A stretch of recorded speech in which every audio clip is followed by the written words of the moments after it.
E aí pessoal, beleza pura com todos vocês? Na nossa oitava aula do curso de farmacologia, nós vamos falar um pouquinho sobre o metabolismo dos fármacos, que é um tópico na farmacologia que também pode ser chamado de biotransformação dos fármacos. E esse tópico ele é tão importante para a farmacologia básica como para a farmacologia clínica. A gente vai entender um pouquinho desse processo nessa aula. Então, especificamente nós vamos dar os conceitos gerais aí do metabolismo e a sua importância aí para o nosso organismo. Vou dar as definições sobre o metabolismo dos fármacos, o que de fato é isso e como ele vai acontecer, e mostrar aí as fases da metabolização dos fármacos, que são duas fases específicas, a fase 1 e a fase 2. Beleza, pessoal? Bom, para a gente começar essa aula, vamos relembrar aqui um conceito rápido em farmacocinética.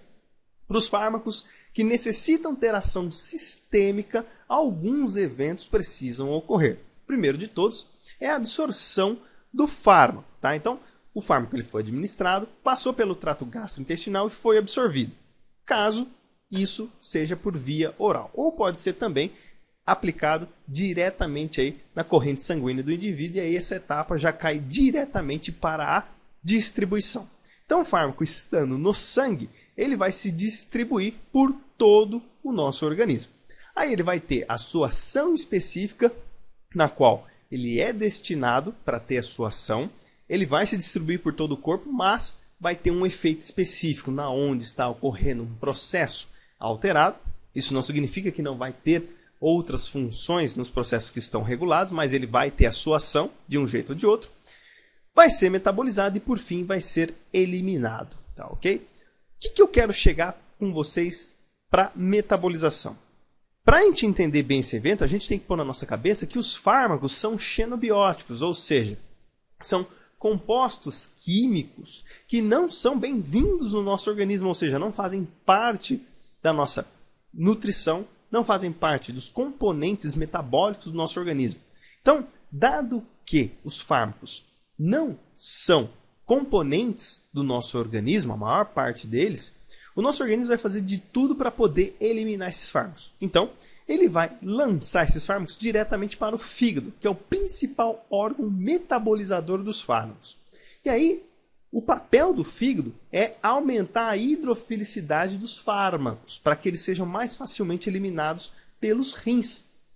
O nosso sangue é uma matriz líquida, aquosa. Portanto, para que o rim seja capaz de filtrar esses fármacos, os mesmos devem estar bem hidrossolúveis. E aí, filtrando esses fármacos, eles vão parar lá na urina e aí, por fim, vão ser eliminados. Então, cerca de 90% dos fármacos presentes aí na terapêutica, eles são metabolizados pelo fígado para aumentar a sua hidrofilicidade de um modo geral, para que eles vão até os rins e aí dos rins para a urina e da urina vai ser eliminado. Beleza, pessoal? E uma consideração importante. Quando a gente fala do metabolismo dos fármacos, a gente tem que considerar as duas fases de metabolização. Que nós temos o fármaco que vai passar pela fase 1 e pela fase 2. Cada fase tem uma condição específica, ou seja, o fármaco quando passa para a fase 1 de metabolização, nós falamos que esta é uma fase de reação de oxidação, ou seja, o fármaco vai ser oxidado nesta fase. Posteriormente, na fase 2, nós falamos que é uma fase de conjugação, ou ocorrem reações de conjugação. O que seria essa conjugação? Seria a ligação do fármaco com um composto químico muito hidrossolúvel para que aumente-se cada vez mais a solubilidade desses fármacos. No caso da fase 1, a reação de oxidação é uma reação principalmente inativante do fármaco, ou seja, vai se mexer na sua estrutura química para que o fármaco seja inativado, perca a sua função biológica para poder ser eliminado. O nosso organismo trabalha dessa forma, diminuir o efeito biológico dos fármacos para posteriormente eliminá-los. Só que a gente tem que fazer uma observação, que nem sempre todos os fármacos passam pelas duas fases de metabolização. Alguns vão direto para a fase 2 de metabolização, dado que são muito hidrossolúveis, E alguns fármacos, por serem extremamente hidrossolúveis, são diretamente eliminados sem a necessidade de metabolização. Porém, mesmo alguns fármacos sendo hidrofílicos, os mesmos passam pelo metabolismo de fase 1 para serem inativados. Então, o papel do metabolismo dos fármacos, ou biotransformação dos fármacos no nosso organismo, tem por função inativar os fármacos que estão presentes no nosso organismo, dado que a maioria deles são xenobióticos, não são bem-vindos no nosso organismo e precisam ser eliminados, então são inativados para diminuir o seu efeito biológico e são conjugados com moléculas altamente hidrossolúveis para que eles possam ser eliminados pelos rins. Claro, alguns fármacos são eliminados pela saliva, pelas fezes, pelo suor, mas a fração maciça dos fármacos são eliminados pelos rins. E para que isso possa acontecer, nós temos aí essas duas fases de metabolização.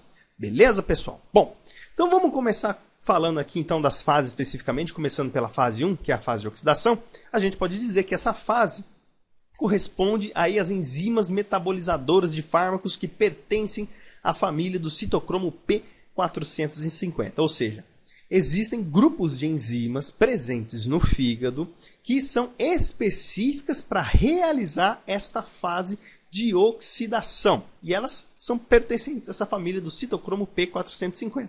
E onde é que estão essas enzimas? Bom, vamos fazer uma representação aqui do hepatócito. E aí o núcleo do hepatócito está aqui. E nós temos o retículo endoplasmático liso. Essas enzimas da fase 1, que é a fase de oxidação, estão presentes aí lá no retículo endoplasmático liso do hepatócito, tá? Você vai encontrar na literatura, em vez de citocromo P450, abreviado como CYP. Então, são as enzimas capazes de inativar a maioria dos fármacos que estão presentes aí na terapêutica. E a gente pode fazer aí uma consideração de que existem diferentes enzimas do citocromo P450 que oxidam diferentes fármacos. É uma família gigantesca. Então, várias enzimas vão ter papéis diferentes para oxidação de diferentes fármacos. Vou dar uns exemplos aqui para vocês. Nós temos aqui 3 exemplos, a CYP2D, CYP2C e CYP3A. Pode não parecer, só estas 3 enzimas são responsáveis pela metabolização de quase 50% dos fármacos disponíveis na terapêutica. Ou seja, somente essas 3 enzimas, elas são capazes aí, seja uma em comunhão com a outra, oxidando o mesmo fármaco, ou cada uma oxidando um fármaco diferente, fazer com que estes fármacos percam a sua função biológica por mudar a sua estrutura química. E essa mudança de estrutura química faz com que a resposta biológica desse fármaco seja diminuída. Então, todos os fármacos que são metabolizados, a maior parte deles perdem a sua função biológica. Claro que existem fármacos chamados de profármacos que aumentam a sua função biológica quando metabolizados. Só que isso não é tópico para a gente discutir nessa aula, beleza, pessoal? E aí a gente tem também outras oxidases que vão participar aí do processo que não fazem parte da família da citocromo P450. Por exemplo, epóxido-hidrolase, né, que é uma enzima que vai fazer a hidrólise desse grupamento epóxido aqui. Existem uma série de fármacos que possuem este grupamento aqui, né, que são 2 carbonos ligados com oxigênio aqui, formando um triângulo, tá certo? E aí nós temos 2 radicais aqui que podem ser carbono, hidrogênio, enfim. Então ele vai quebrar justamente aqui esta ligação epóxido e vai inativar o fármaco. E nós temos também as monoxigenases contendo flavina, né, que vão oxidar fármacos, principalmente nos átomos de nitrogênio, enxofre ou fósforo. Então ele vai atuar nestes átomos aí presentes na molécula do fármaco e vai fazer com que ocorram modificações na estrutura a partir de processos químicos que vão acontecer nesses átomos destas moléculas, ok? Agora falando das reações de conjugação, que é um pouquinho diferente das fases de oxidação, as reações de conjugação, né, fazem respostas para tornar os fármacos mais hidrofílicos, né? Então nós temos enzimas que vão desempenhar essas respostas para fazer com que um fármaco que não seja tão hidrofílico assim receba um grupamento químico muito hidrofílico e isso faça com que a polaridade desse fármaco aumente e aumente muito. Isso acontece para que o mesmo possa ser eliminado pelos rins. E aí nós temos algumas enzimas aqui, como por exemplo as sulfotransferases. Pelo nome a gente já consegue perceber que ela adiciona sulfato à molécula. O grupamento sulfato é um grupamento altamente hidrofílico. E quando você adiciona em qualquer molécula, a tendência é que ela fique muito hidrofílica. Nós temos aí a UDP-gliconosiltransferases, que vai adicionar o ácido glicurônico, também outra molécula altamente hidrofílica. Já se tem descrito que o pentobarbital, né, ele é metabolizado aí na fase 2, adicionando um ácido glicurônico para que ele fique muito mais hidrofílico. Nós temos também a glutationa S-transferase, né, que é tiotransferase, que vai adicionar uma glutationa. E nós temos também aí outras enzimas, como a N-acetiltransferase, que vai adicionar um grupo acetila, e a metiltransferase, que vai adicionar um grupo metila na molécula. Dependendo de onde ele for adicionado, a molécula pode ganhar hidrofilicidade. Tá, ok? Vamos entender então como é que vai ocorrer esse processo. Vamos pegar aqui, por exemplo, um fármaco X. Esse fármaco X ele é um fármaco lipossolúvel. Mas ele já foi metabolizado, já está inativado, né? E aí, pelo fato dele ser lipossolúvel, ele fica conjugado com proteínas plasmáticas e aí dificulta sua eliminação. Para tanto, o nosso organismo vai tratar de conjugar este fármaco para que ele ganhe solubilidade, para que ele fique polar. Então, a glutationa, por exemplo, é uma das moléculas que servem para aumentar aí a polaridade dos fármacos. Então, por ação da glutationa tiotransferase, essa molécula de glutationa ela vai ficar conjugada com este fármaco X. Conjugada com este fármaco X, isso vai alterar grandiosamente a sua polaridade, que vai fazer com que esse fármaco passe a ser hidrossolúvel.